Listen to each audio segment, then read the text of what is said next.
Today's story comes from this morning when my dad and I were training together. So, my dad's been struggling for a few years, more than a few years, with his weight. I've been trying to help him constantly, over and over and over again. Be, okay, this weekend, you're going to help me get back into it. And then, a couple weeks later, slowly falls out. And then back to same old, same old. So today we gave it another shot.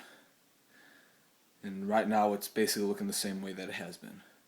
I'm pushing him through things and he's looking at me like I'm nuts. And today he said, you gotta understand that's what's easy for you is difficult for me. And that you need to know that when you're training your students. Because my goal in the future is to have my own gym. And he knows that. He's well aware of what my plans are for the future. But I disagree with what he says. Because I have the belief,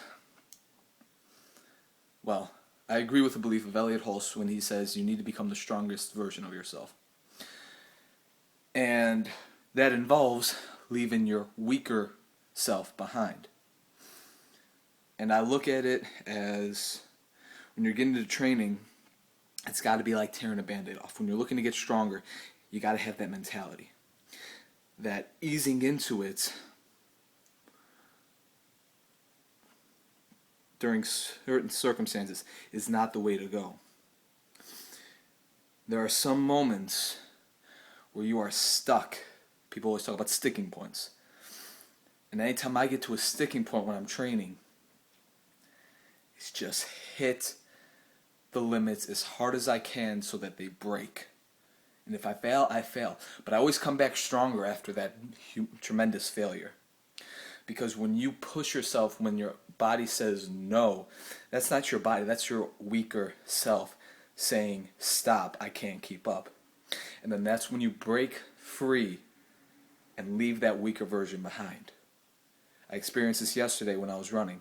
I haven't ran all winter.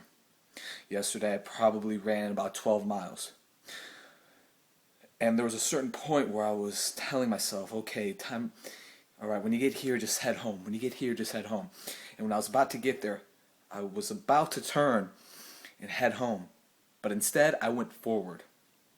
And what happened to my weaker self? My weaker self went home to find that I wasn't there